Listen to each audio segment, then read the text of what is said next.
ফিরোজ। জনাব মুস্তফা ফিরোজ, আপনাকে আমাদের অনুষ্ঠানে স্বাগত জানাচ্ছি। জনাব মুস্তফা ফিরোজ, আমি অন্য একটা ঘটনা নিয়ে একটা আলোচনা করতে চাই। যে জিনিসটা হলো যে আমাদের এখানে অনেক বড় বড় ঘটনা ঘটে, কর্তৃপক্ষ সেটা প্রতিকারের আশ্বাস দেন, এবং আমরা দেখলাম যে হাদির মৃত্যু নিয়ে অনেক কিছু হলো। হাদির কে মানে এটা নিয়ে হইচই হলো, হাদির লাশ নিয়ে হলো, হাদির চিকিৎসা নিয়ে হলো, হাদির কবর কোথায় হবে সেটা নিয়ে হলো। আমি আমি আমি এই মোটামুটি সব জায়গায় এক ধরনের রাজনীতি দেখি আমি। হাদির জানাজায় কত লোক হলো সেটা নিয়ে আলোচনা হলো, এগুলো হলো। কিন্তু মোদ্দা কথাটা কি? মূল কথাটা হলো হাদিকে যে খুন করেছে তাকে গ্রেফতার করা গেল কিনা, তাকে ধরা গেল কিনা, অথবা তার এই খুনের পেছনে আর কে কে আছে সেটা উদ্ধার করা গেল কিনা। যদি সেটা উদ্ধার করা না যায়, তাহলে হাদিকে নিয়ে আমরা দৃশ্যমান যা কিছুই করি না কেন, এই সবই কি অর্থহীন হয়ে যাবে না? তো আপনি কতটুকু আশাবাদী যে হাদির খুনের ব্যাপার রহস্যটা উন্মোচনে সরকার করতে পারবে কি পারবে না, অথবা করতে চাইবে কি চাইবে না? আপনার কি মনে হয়? আমি একেবারে হাল ছেড়ে দিচ্ছি না, আশাবাদী। কিন্তু আহ এইটার উপরে আর একটু মনোযোগটা বিচ্ছিন্ন হয়ে গেল কিছু অনভিপ্রেত বা ইচ্ছাকৃত কিছু ঘটনার কারণে। হাদির হত্যাকারীরা আসলে আহ মানে হাদি ধরেন একটা ঘটনা সৃষ্টি করার জন্য এটা করা হয়েছে, কিন্তু হাদি এমন কোন এখন হয়তো বড় ফিগার মনে হবে লক্ষ লক্ষ মানুষের জানাজার দেখে, কিন্তু হাদি কিন্তু ওই মাত্রার কোনো না, মানে বিশাল ব্যাপার ছিল না, কিন্তু বিশাল ব্যাপারটা তৈরি করা হয়েছে। এখন মনোযোগটা দেওয়া হয়েছে, সবাই উদ্বিগ্ন ছিল এবং সেই দিকেই নজরটাই থাকা দরকার ছিল। কিন্তু মাঝখানে সরকারকে জন্য রিলিফ দেওয়া হলো অন্য একটা ঘটনা ঘটাতে, ওই দিক নিয়ে সরকার ব্যস্ত হয়ে গেল, আমরা সবাই ব্যস্ত হয়ে গেলাম। বিষয়টা হয়ে গেল এখন ওই যে দানবীয় তাণ্ডব, ওই দীপুচন্দ্র দাসকে ঘিরে এখন ভারতের উত্তেজনা। ভারতের আসামে 50টা জায়গায় আজকে বিক্ষোভ হয়েছে। শিলিগুড়িতে বিক্ষোভকারীরা বাংলাদেশের ভিসা সেন্টার ভাঙচুর করে তারাই বন্ধ করে দিচ্ছে, পরে বাংলাদেশ কর্তৃপক্ষ ঘোষণা করছে। দিল্লিতেও তাই। তার মানে পুরো বিষয়টা এখন আর আদি না, অন্যদিকে চলে গেছে। চিন্তা করেন, মানে দেশের উত্তেজনা, দেশের রাজনৈতিক মেরুকরণও ঘটলো, অন্যদিকে ভারতের দিক থেকে একটা প্রচন্ড একটা চাপ তৈরি হলো। আমাদের হাজার হাজার শিক্ষার্থী, তারপরে মেডিকেল চিকিৎসা প্রার্থী, তারপরে যারা ব্যবসা বাণিজ্যের জন্য দিল্লিতে সব ইউরোপের ভিসা কেন্দ্রগুলো আছে, সেখানে অ্যাপয়েন্টমেন্ট নিতে হয়, সেখানে ইন্টারভিউ দিতে হয়, সব কিন্তু অনিশ্চিত হয়ে গেল। ভারতের লোকদেরকে বাংলাদেশে না আসলেও চলবে, কিন্তু আমাদের তো যাইতে হয় কয়েকটা কারণ। একটা শিক্ষা, একটা হলো মেডিকেল, আর একটা হলো ব্যবসা বাণিজ্য, আর একটা হলো বিদেশ গমন। তো অনেকগুলো কারণে ভারতের উপর নির্ভরশীল। তো সেই জায়গাটা মানে তছনছ হয়ে গেল। হাদির মানে খুনিরা কোথায়, সেই প্রশ্ন হচ্ছে। বড় কথা হলো যে বাংলাদেশের ভিতরে যে দানবীয় তাণ্ডব হয়ে গেল, এখন ওই তাণ্ডব নিয়ে রাজনৈতিক মেরুকরণ, বিভক্তি, এক পক্ষ আর এক পক্ষকে দোষারোপ করছে। দুঃখজনক যে হাদির মৃত্যুকে ঘিরে যেই ধরনের একটা মানে চাপের মুখে পড়ছিল সরকার, সরকারের মনে হচ্ছে যেন এখন ওই চাপটা মানে কমে গিয়ে তারা এখন আইন শৃঙ্খলা পরিস্থিতি নিয়ন্ত্রণ করা এইসবের দিকে চলে গেছে। গানম্যান দিয়ে রাজনীতিকদের খুশি করতেছে। কত গানম্যান দিবে, কত মানে অস্ত্র দেবে, আর কত মানে লোক আছে, আমি তো বুঝতে পারতেছি না। এবং এটা তো আচ্ছা, আরেকটা এই যে পরিস্থিতি তৈরি প্রার্থীদেরকে করছে। গানম্যান দেওয়াটা, প্রার্থীরা চাইলে গানম্যান পাবে, প্রার্থীরা চাইলে অস্ত্রের লাইসেন্স পাবে, তো এরকম তো আমার কখনো মনে নাই যে আমি কখনো দেখেছি এই ধরনের ঘটনা। তো এটা যে হবে, এটা যদি হয়, তাহলে কি আইন শৃঙ্খলা পরিস্থিতি ভালো হবে না আরো খারাপ হবে? আরো খারাপ হবে, কারণ 2 থেকে 3 হাজার প্রার্থী হবে মিনিমাম, প্রত্যেকেই মানে চাপ দিয়ে গানম্যান নেবে, এবং ওই গানম্যান সহ অস্ত্র, এইটা জনগণের জন্য একটা হুমকি হবে। কারণ এই অস্ত্রগুলি শুধু নিজের নিরাপত্তা না, অন্যের নিরাপত্তা বিঘ্নিত হবার জন্য ব্যবহৃত হবে, সেটা বাণিজ্যিক কারণে। এবং এটা হচ্ছে আর এক ধরনের মাস্তান এবং দানব তৈরির একটা মানে সিস্টেমের মধ্যে ঢুকাই দিল। এতে সরকার মনে করতেছে সে বেঁচে গেল। এখন তোরা গানম্যান আর অস্ত্র নিয়ে ব্যস্ত থাকে, এবং এর ফলে আইন শৃঙ্খলা পরিস্থিতির আরো অবনতি হবে। আপনাকে বলে রাখলাম, দেখেন এই গানম্যান দ্বারা মানে কত ব্যবসায়ী হুমকির মুখে পড়ে, কত সাধারণ মানুষ জিম্মি হয়, আপনি এটা মজাটা বুঝতে পারবেন কয়দিন পরে। না, আপনি একটা জিনিস ইমাজিন করেন, জাস্ট আমি আমি ভাবছিলাম, আমি ভিজুয়ালাইজ করার চেষ্টা করছিলাম যে একজন প্রার্থী, তার হাতে একটা অস্ত্র আছে, সে আরেক হাতে লিফলেট নিয়ে যাচ্ছে গ্রামের এক ভদ্র মহিলাকে, গ্রামের এক নিতান্ত গরিব এক মানুষের কাছে যাচ্ছে, ভাই ভোটটা দিও। সে তো অস্ত্র দেখে ভিমড়ি খাবে যে এটা কি হ্যাঁ, রে ভাই, যে এটা তো অস্ত্রের সে মুখে তো আমাকে জীবনে ভোট অস্ত্র দিতে দেখেই বাধ্য নেই। করা হচ্ছে। রাইট। এটা দিলে কি দৃশ্য এখন হবে? দেখেন, যারা সাধারণভাবে রাজনীতি করত, ধরেন নুরুল হক নূর, জোনায়েদ সাকি বা এই এরা সাধারণের সাথে মিশে যারা রাজনীতি করছে, না এনসিপি দেখলাম 7-8 জন দিছে। এখন এদের পাশে যখন গানম্যান দেখবে, পাবলিক তো আর ওই যারাকে দেখবে না, নাহিদকে দেখবে না, তখন দেখবে যে বাবা পাশে অস্ত্র, এটা কত বড়, এটা ছোট অস্ত্র দিল নাকি বড় অস্ত্র দিল, এটা কি আমারে কি মানে কাছ থেকে মারলে নাকি দূর থেকে মারতে পারবে, ওই মানুষের মাথায় আসবে ওইটা। আপনি বুঝেন না, একটা গানম্যান থাকলে তো তখন মানুষ একটু ইয়ে হয়ে যায়, শিক্ষি হয়ে যায়, ওই বাপরে বাপ, তাহলে আমাকে স্বাভাবিক একটু স্বাভাবিক। সাবধানে কথা বলতে হবে, আমার এমন কোনো আচরণ করা যাবে না যে আচরণে ক্ষিপ্ত হয়ে আমার না গুলি করে দেয়। তা আপনি অস্ত্রটা আরো ছড়াই দিচ্ছেন, এটা তো মানে এটা মানে তার মানে ওই প্রধান উপদেষ্টা যে বলেছেন যে উনি একটা সন্তুষ্ট করে অসাধারণ। ফেলতেছেন আপনি ভোটের উৎসবের বদলে ভোটটাকে হ্যাঁ, একটা সশস্ত্র উৎসবের মধ্যে মানে বানায় ফেলতেছেন। এটা মনে হচ্ছে যেন গাজা দেন, গাজায় দেখবেন যে কাঁধে নিয়ে ওই গাজার সৈনিকরা ঘুরে বেড়াচ্ছে, হামাসের এরা ওই মাঠে ঘাটে এর মধ্যে ঘুরে বেড়াচ্ছে, এখন ওই রকম ঘুরে বেড়াবে। মনে করেন এই নির্বাচন উপলক্ষে 2-3 হাজার এ দেন, অসুবিধা নেই, চলুক। তাহলে এই প্রধান উপদেষ্টা যে খুব বড় মুখ করে বলেছিলেন ইতিহাসের শ্রেষ্ঠ নির্বাচন তিনি উপহার দিবেন, সেটা নিয়ে আপনি এখন কতটুকু আশাবাদী? ইতিহাসের শ্রেষ্ঠ সশস্ত্র নির্বাচন উপহার দেবেন, এছাড়া আর কি বলবো।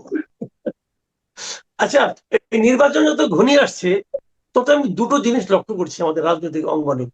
একটা হলো বিএনপি যেন মানে এই যে বলে না যে গাছে কাঁঠাল গোফের তেল, এরকম তেল দেওয়ার একটা প্রক্রিয়া দেখছে আমাদের এনাদের মধ্যে, অনেকে কর্মীদের মধ্যে, যে তারা নির্বাচিত হয়েই গেছে অমুক তমুক। আর আমি পাশাপাশি জামাতে ইসলামকেও কিন্তু অনেক অতি আত্মবিশ্বাসী বলে আমার কাছে মনে হচ্ছে। আমি যাদের সঙ্গে দুইজনের সঙ্গে কথা বলেছি, তাদের বডি ল্যাঙ্গুয়েজ, কথাবার্তা, তারা খালি বারবার ওই কথাটাই বলছে। মনে হচ্ছে তারা জিতবে, কিন্তু ইলেকশনটা দিয়ে দেখুন, মানে তাদের মধ্যে যেন ওই 91-এর কাহিনী আপনি নিশ্চয়ই মনে আছে, যেটা হয়েছিল যে আওয়ামী লীগ ক্ষমতায় চলেই গেছে, কে কোন মন্ত্রিত্ব নিবে সে আলোচনা হয়ে যাচ্ছে, দেখা গেল শেষ মুহূর্তে বিএনপি জিতে গেল। জামাত কি ওই ধরনের কিছু একটা ঘটনার কথা ভাবছে? আপনি কি মনে করেন জামাতের এই ভাবনার মধ্যে কিছু মাত্র বাস্তবতা আছে? বাস্তবতা তো একটাই, ধরেন জামাতের তো এরকম সেকেন্ড পজিশনে এসে ফাইট করবে এরকম তো কোনোদিন ছিল না। জামাত ছিল বিএনপির শক্তি বৃদ্ধি করে আওয়ামী লীগকে কোণঠাসা করে যতটা বিএনপির কাছ থেকে সুবিধাটা নেওয়া যায়, এই অবস্থা ছিল। যেমন অনেকটা জাতীয় পার্টির যেই এটা ছিল, জামাতের অবস্থাটা সেরকম ছিল। সেখানে আওয়ামী লীগের অনুপস্থিতিতে তারা এখন প্রধান রাজনৈতিক শক্তি হয়ে গেছে। শক্তি হওয়ার পর আপনি দেখেন তাদের এই ছোট ছোট ডাকসু রাকসু এগুলি দিয়ে যেভাবে তারা ব্যবহার করতেছে, যে ধরনের আস্ফালন হইতেছে। আপনার শিক্ষা ক্ষেত্রে এখন নেই, এখন হচ্ছে প্রথম আলোর সায়নার, তারপরে ওই মির্জা আব্বাসের এগেনস্টে সাদিক কায়েম দাঁড়াবে, এখন ওই দিকে তাদের নজরটা চলে আসছে। তার মানে তারা ক্ষমতা একটা স্বাদ অনুভব করতেছে, মনে করতেছে যে বিএনপি তো অগোছালো দল, যেহেতু তারেক রহমান নাই, স্থানীয় নেতৃত্ব নানাভাবে বিভক্ত, বেগম খালেদা জিয়া অসুস্থ, এই সুযোগে তারা এমন কিছু কর্মকাণ্ড মধ্যে যুক্ত হয়ে গেছে, এই লাগাতার মব এবং লাস্ট হাদির মৃত্যুকে কেন্দ্র করে তারা একটা শক্তি দেখালো, যেই শক্তিতে তারা বোঝাচ্ছে যে একটা হাদির ইনসাফ রাষ্ট্র কায়েম করা, সেটার জন্য তো হাদি নাই, এখন আমরা আছি।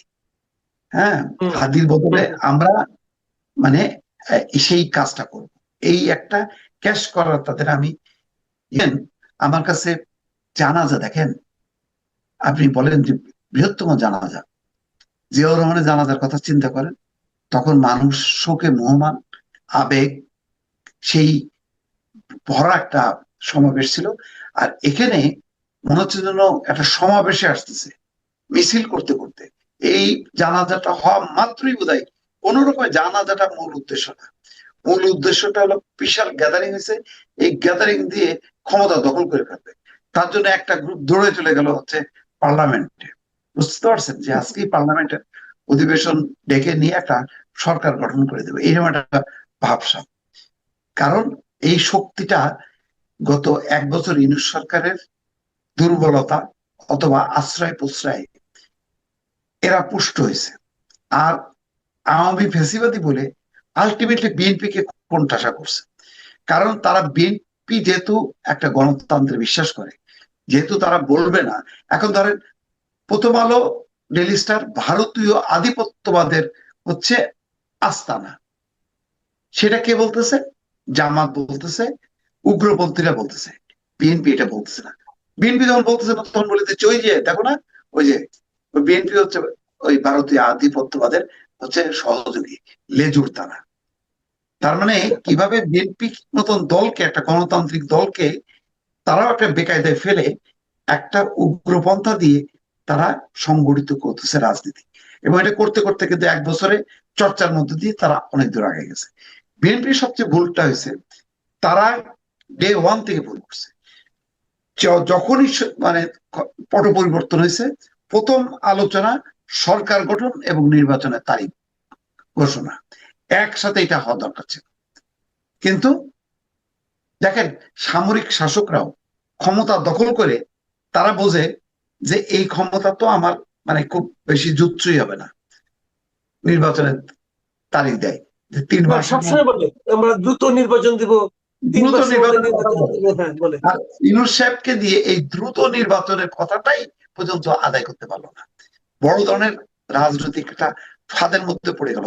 পরে যখন নাকি তারা বুঝলো, তখন এরা আবার সম্মিলিত হয়ে বললো ও আচ্ছা, নির্বাচন চায় তো আসলে ক্ষমতায় আসার জন্য। এরা ক্ষমতা লোভী, এরা বিচার চায় না, এরা সংস্কার চায় না। চিন্তা করেন 15 বছর ধরে বিএনপির যে পরিমাণ নেতা কর্মী আহত হইলো, নিহত হইলো, ওই বিচার করতেই তো বিএনপির 15-20 বছর লাগবে। আপনি জুলাই অভ্যুত্থানটা বাদ দেন, তাদের নিজেদের কর্মীরা যে পরিমাণ হতাহত হয়েছে 15 বছর, ওই বিচারটা স্টার্ট করলে ওটা শেষ হবে কবে? অথচ তারা নাকি বিচার চায় না, এইভাবে চিহ্নিত করলো। আর বিএনপির মধ্যেও কেন জানি একটা শক্তিশালী ভয়েসটা তারা রিচ করতে পারলো না। এটা অদ্ভুত ব্যাপার। আমরা পুরো আমরা মনে করতাম, হজম আমি করে তারা বলে গেল আচ্ছা বলতাম ঠিক আছে ডিসেম্বরে দিয়ে, আমার ডিসেম্বরও আচ্ছা ঠিক আছে ফেব্রুয়ারিতে দিয়ে। এই সুযোগটা নিয়ে নিল উগ্রপন্থীরা, মাঠ দখল করে ফেলল। যে আমরা এখানে কিন্তু বিএনপি রাজনীতির আমার কাছে মনে হয়েছে যে তাদের মধ্যে একটা গা ছাড়া ভাব অথবা একটা হত বিহ্বল ভাব ছিল। তারা বুঝতে পারছে না কি রেখে কি করবে। এবং আমি নিজে বহুবার বলেছি এবং দেখেছি, নিশ্চয়ই আপনিও খেয়াল করেছেন, তাদের যে শীর্ষ নেতা তারেক রহমানের মধ্যে কিন্তু এক ধরনের রাজনৈতিক, আমি মনে করি যে এক ধরনের ম্যাচুরিটি আমরা দেখতে পেয়েছি। কিন্তু সেই ম্যাচুরিটির ছিটে ফোটা অথবা তার প্রভাব আপনাকে দেশে থাকা তাদের কেন্দ্রীয় নেতৃবৃন্দের মধ্যে দেখতে পাচ্ছেন। আমি একটা এই কথাটা বললাম এ কারণে যে আমার কাছে মাঝখানে ওনারা তারেক রহমানের ফেরা উপলক্ষে সাংবাদিক এবং বিভিন্ন সম্পাদক সাংবাদিক সঙ্গে একটা মত বিনিময় করেছিলেন। এর মধ্যে সেখানে আমি গিয়েছিলাম ফিজিক্যালি।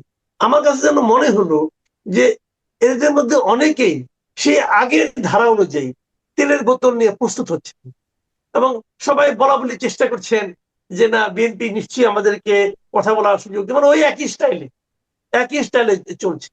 মানে তারা ডেকেছে এবং এক পর্যায়ে সালাউদ্দিন আহমেদ সে বলেই ফেললেন যে আমরা তো আপনাদেরকে আহ্বান করেছি সমালোচনার জন্য, আপনারা আমাদের সমালোচনা করেন, আমাদের ভুলগুলি ধরাই দেন, কিন্তু সবাই স্তুতি করে দেখলাম, অনেক সিনিয়র সাংবাদিকদেরকে এটাই দেখলাম। তো আমার প্রশ্ন হলো যে একটা মানুষ কিন্তু একভাবে থাকে, কিন্তু এই যে স্থাপক যারা, চাটুকার যারা, তারাই কিন্তু ওই লোকটাকে মহামানব বানিয়ে দেয়, তাকে স্বৈরাচারী বানিয়ে দেয়। তো আপনি কি সে ধরনের কোনো আশঙ্কা দেখছেন কিনা বিএনপি, যদি বিএনপি ক্ষমতায় আসে হাইপোথেটিক্যালি? এখন অবস্থাটা হলো দেখেন সংকটটা কি, সংকটটা হচ্ছে বাংলাদেশে একটা গণতান্ত্রিক শাসন ব্যবস্থায় প্রবর্তন এবং গণতন্ত্র সবচেয়ে এখন মারাত্মক হুমকির মধ্যে পড়ছে। কারণ মৌলবাদী শক্তি, উগ্রপন্থার যে উদ্ভবটা ঘটছে, কথায় কথায় যেভাবে নেমে যাচ্ছে, সেভাবে কথায় কথায় গণতান্ত্রিক শক্তি মাঠে নেয়।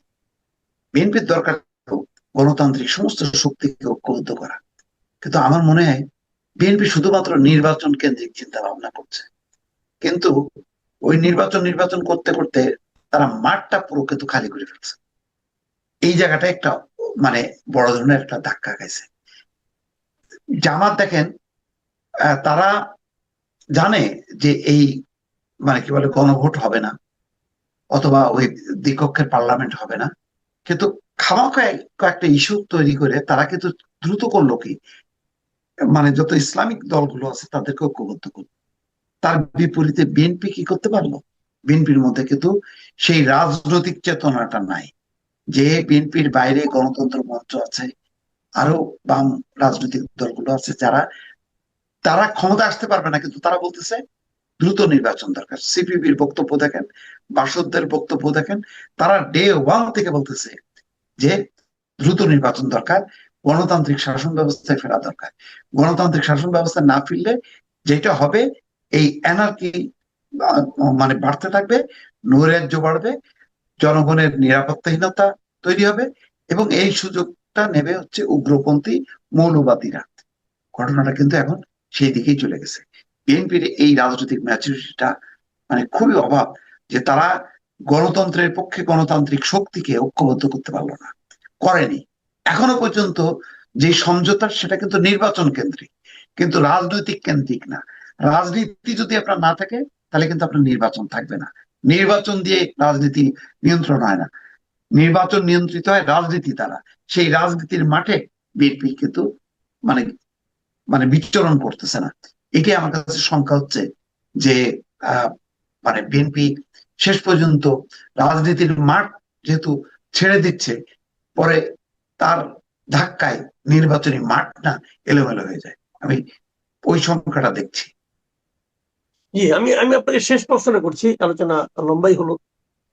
শেষ প্রশ্নটা হলো যে এই যে বিএনপি নিয়ে আলোচনা হলো, জামাত নিয়ে আলোচনা হলো, আমার মানে জানতে খুব ইচ্ছে, জাতীয় পার্টিও সম্ভবত নির্বাচনে আসছে, এবং তাদেরকে নিয়ে এখন আর কেউ অতটা মাতামাতি করছে না। তো ধারণা করি তারা নির্বাচনে আসবে, এনসিপিও নির্বাচনে আসবে। এনসিপি এবং জাতীয় পার্টির রাজনীতি এবং ভবিষ্যৎ নিয়ে আপনার মূল্যায়ন। এইটা ধরেন খুব সাময়িক। আসলে এই নির্বাচন আস্তে আস্তে এইগুলি হয়ে যাবে, এবং এইগুলি একটা একটা স্রোত ধারায় চলে আসবে। মানে এখন ধরেন আপনি বিকশিত হইতে চান কিভাবে? গণতান্ত্রিক শক্তি হিসেবে যদি বিকশিত হতে চান, তাহলে গণতান্ত্রিক শক্তির মধ্যে থাকতে হবে। আপনি বিচ্ছিন্ন থাকবেন, আপনি উধাও হয়ে যাবেন। তো এখন আমার যেটা ধারণা, যে আলটিমেটলি জাতীয় পার্টি হয়তো কোনো না কোনো একটা ধারার সাথে যুক্ত হবে, কিন্তু সেই ধারাটাই যাতে যুক্ত না হইতে পারে, সেই কারণে খুব প্রবল ভাবে বলা হচ্ছে যে এই জাতীয় পার্টি হচ্ছে আওয়ামী লীগের দোসর।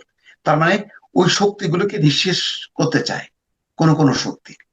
তো এর মধ্যে আমি দেখলাম একটা রূপান্তর দেখতেছি এনসিপির মধ্যে। তারা বুঝতে পারতেছে যে তাদেরকে যেভাবে ভারত বিরোধী এবং মানে ট্যাগ দিয়ে যেভাবে ঠেলে দেওয়া হচ্ছে, মানে মৌলবাদী ধর্মীয় রাজনীতির দিক থেকে, তারা সেটা ঘুরে দাঁড়াচ্ছে। তা আমার ধারণা যে ভবিষ্যতে আমার মনে হয় বৃহত্তর গণতান্ত্রিক শক্তির ঐক্য অনিবার্য। এবং এটাও হয়তো এক সময় দেখা যাবে, শেখ হাসিনার আওয়ামী লীগ না হলেও অন্য কোনো আওয়ামী লীগ এসে এই গণতান্ত্রিক শক্তির সাথে তারা মিশে যাবে, এবং সামগ্রিকভাবে তারা এই উগ্রপন্থার বিরুদ্ধে তাদেরকে লড়তে হবে। জি, অনেক ধন্যবাদ, অনেক ধন্যবাদ জনাব মোস্তফা ফিরোজ। প্রিয় দর্শক, আপনারা শুনলেন আমাদের দেশের বিভিন্ন, আজকে প্রধানত আলোচনাটা হলো বিভিন্ন রাজনৈতিক দলের চরিত্র এবং তাদের সম্ভাবনা নিয়ে। জনাব মোস্তফা ফিরোজের এই যে ব্যাখ্যা, এটা আপনাদের কেমন লাগলো লিখে জানাবেন। আগামীতে আবার প্রাপ্ত চেয়ারম্যান জনাব তারেক রহমান 25 তারিখ, অর্থাৎ ডিসেম্বর মাসের 25 তারিখ 2025 সন বাংলাদেশে তার সুদীর্ঘ প্রবাস জীবন বা নির্বাসনের জীবন সমাপ্তি ঘটিয়ে লন্ডন থেকে তার স্বদেশে ফিরবেন। এটিকে বলা হচ্ছে বিএনপির পক্ষ থেকে জনাব তারেক রহমান সাহেবের স্বদেশ প্রত্যাবর্তন। এই স্বদেশ প্রত্যাবর্তনটিকে ল্যান্ডমার্ক করার জন্য বিএনপি সর্বোচ্চ প্রস্তুতি নিচ্ছে। ডিসেম্বর মাসের 25 তারিখ সরকারি ছুটির দিন, খ্রিস্টানদের বড়দিন। এদিন অফিস আদালত বন্ধ থাকবে, বৃহস্পতিবার এবং তারপরে শুক্রবার এবং শনিবার 2 দিন সরকারি বন্ধ। ফলে বৃহস্পতি, শুক্র, শনি এই 3 দিনে ব্যাপক রাজনৈতিক কর্মকাণ্ড, সংবর্ধনা এবং এটিকে একটা রীতিমতো উৎসবে পরিণত করার জন্য বিএনপির নেতাকর্মীরা সর্বাত্মক চেষ্টা চালিয়ে যাচ্ছেন, যাতে ঢাকা শহর লোকের লোকারণ্য থাকেন।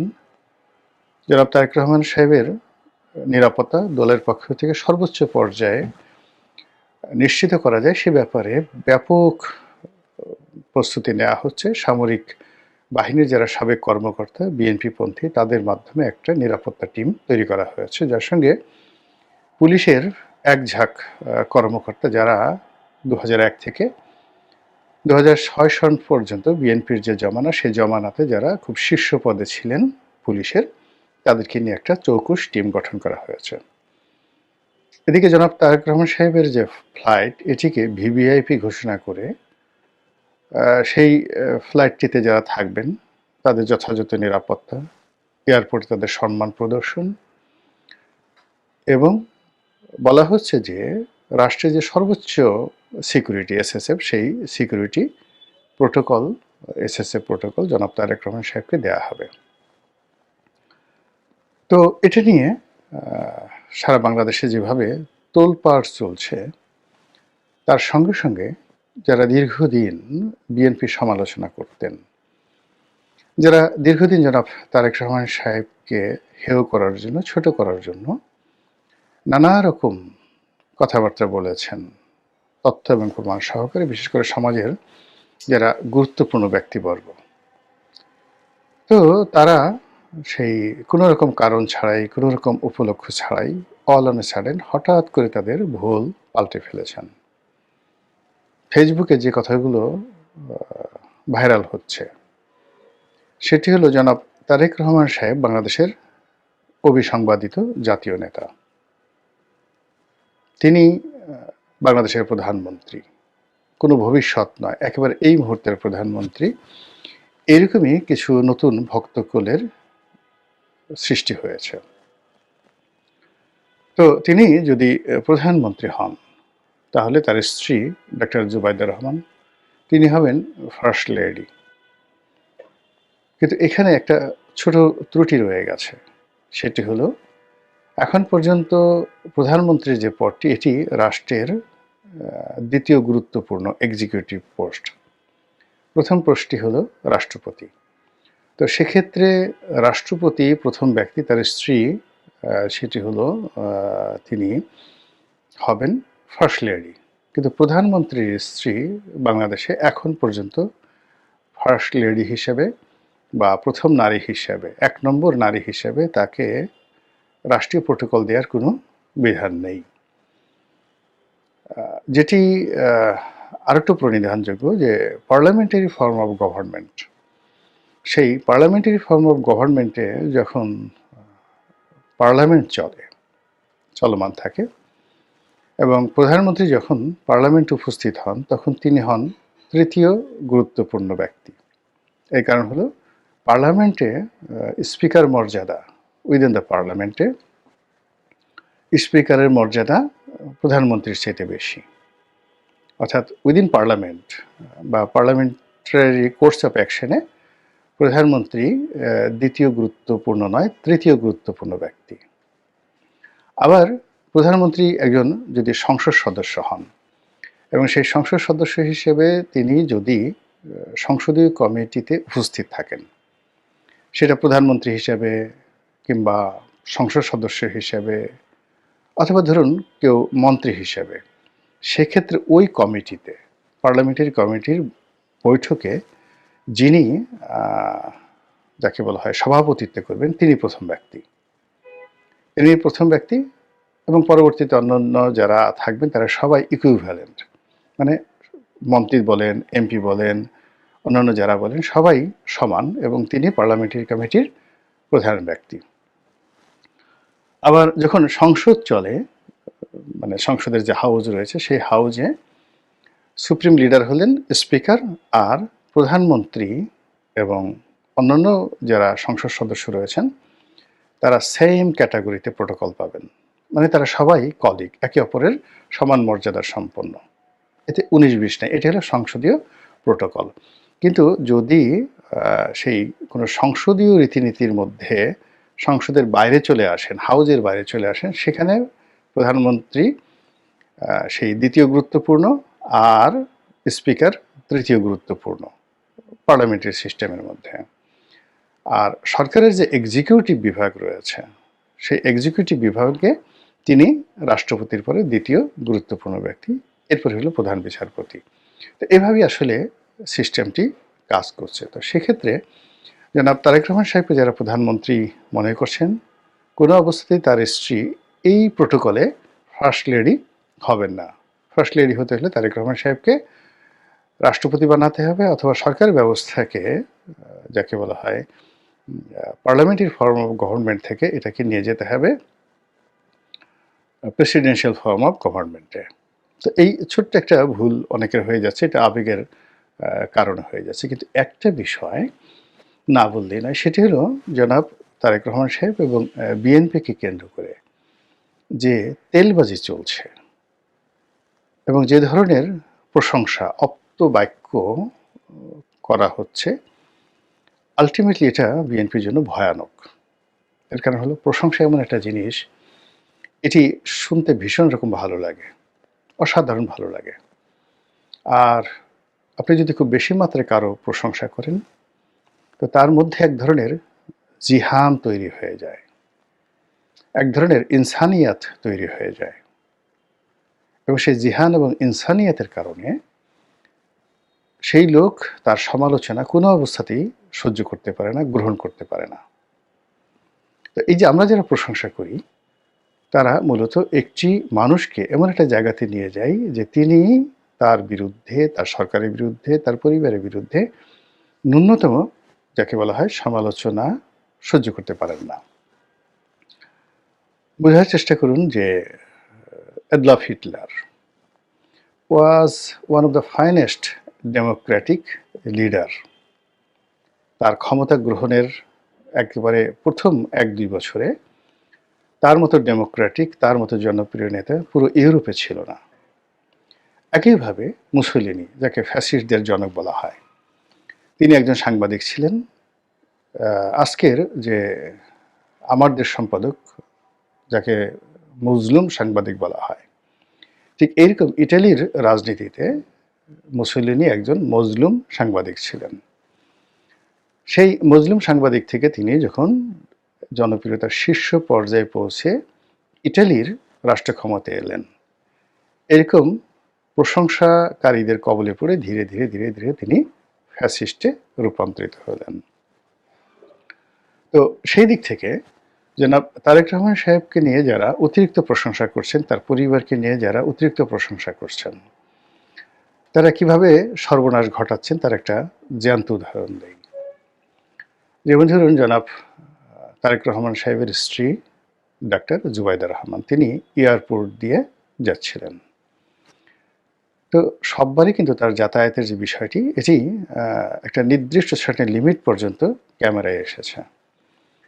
এইবার কে বা কারা তার সেই যাত্রাপথটিকে, তিনি যে যাচ্ছেন, এটিকে লাইভ ফেসবুকে লাইভ প্রচার করেছে। আমি নাম বললাম না, খুঁজে বের করুন।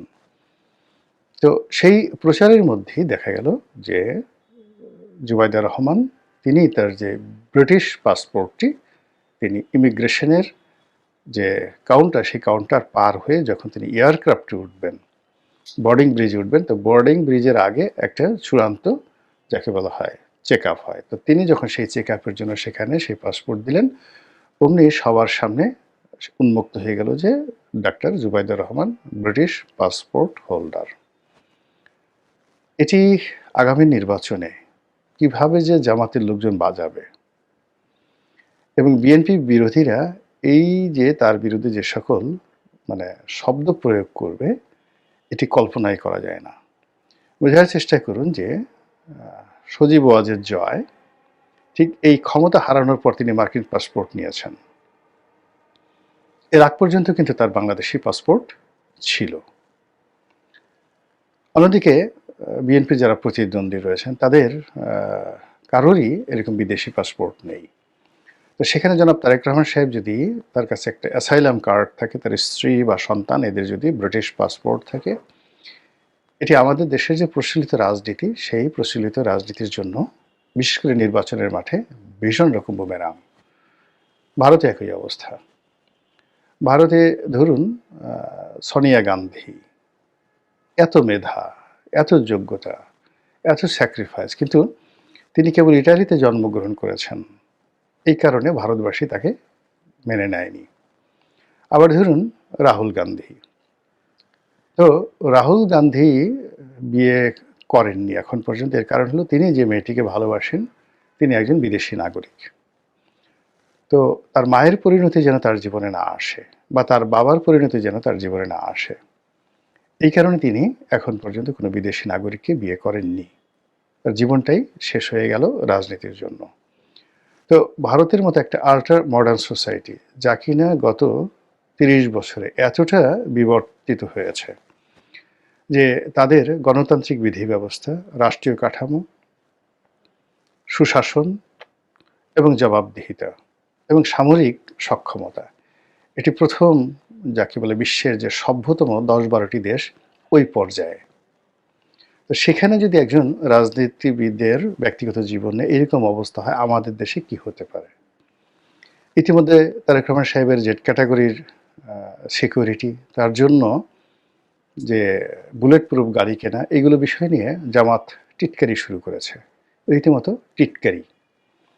আপনি বোঝার চেষ্টা করুন যে আপনাকে যদি কেউ দুটো চড় মারে, থাপ্পড় মারে, গলা টিপে ধরে, তারপরে আপনাকে আরও অনেক আর্থিক ক্ষতি করে, এগুলো সহ্য করা যায়, কিন্তু টিটকারি সহ্য করা যায় না। টিটকারি ভীষণ রকম। একজন মানুষকে টিটকারি করলে, যেটাকে ইদানিং সাইবার বুলিং বলা হয়। এই কয়দিন আগে একটা মেয়ে মারা গেল গলায় দড়ি দিয়ে।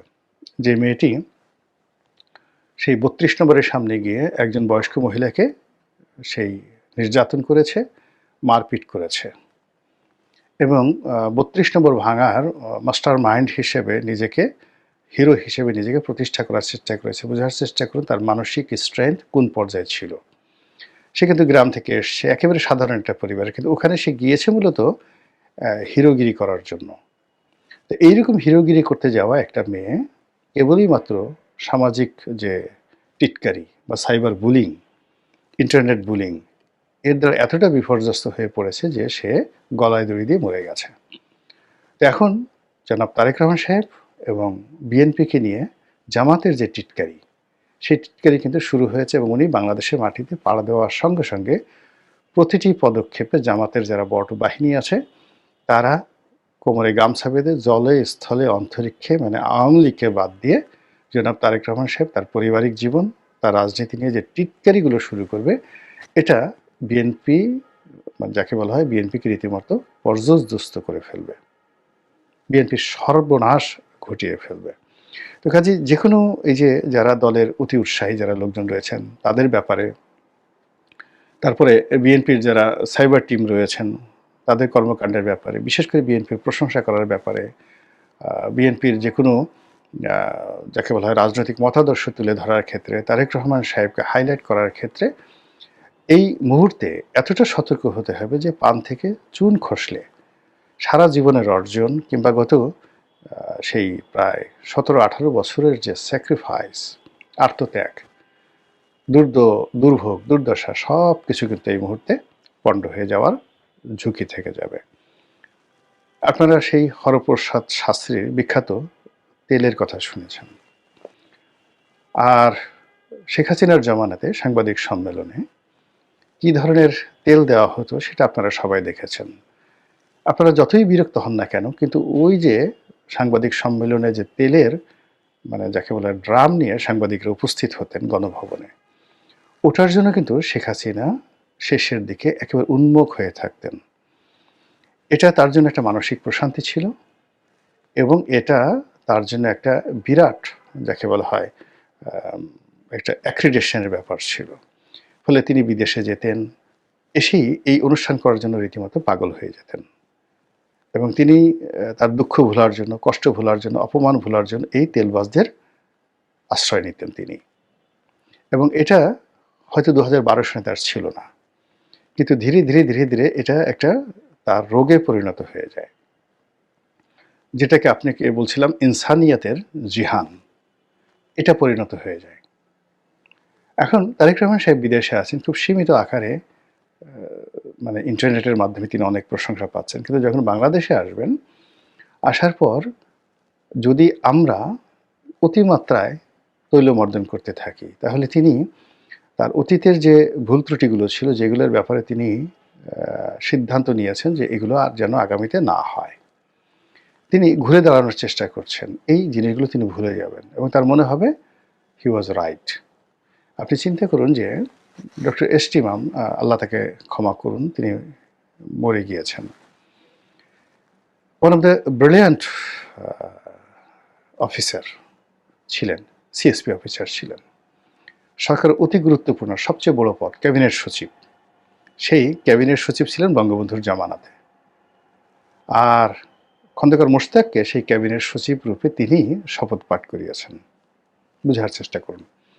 তো তার মতো মানুষ যখন শেখ হাসিনার সামনে দাঁড়িয়ে হাত কাছুমাছু করে তারপরে মাথা নুইয়ে যখন বলতেন, sir you are right, Sheikh হাসিনাকে স্যার বলাটা তিনি শুরু করেছিলেন।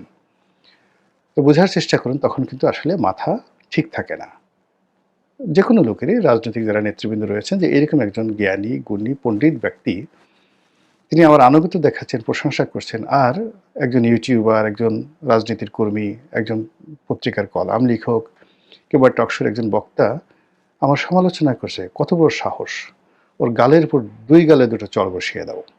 এটা স্বাভাবিক ব্যাপার। এখন চিন্তা করুন যে যে তারেক রহমান সাহেবকে যুবরাজ হিসেবে প্রথম আলো ডেইলি স্টার বাংলাদেশে প্রতিষ্ঠা করে ফেলেছে, তার বিশ্রী রকম কার্টুন এঁকে তাকে মিস্টার 10% রূপে, সন্ত্রাসের গডফাদার রূপে, হাওয়া ভবনের সাম্রাজ্যের যাকে বলা হয়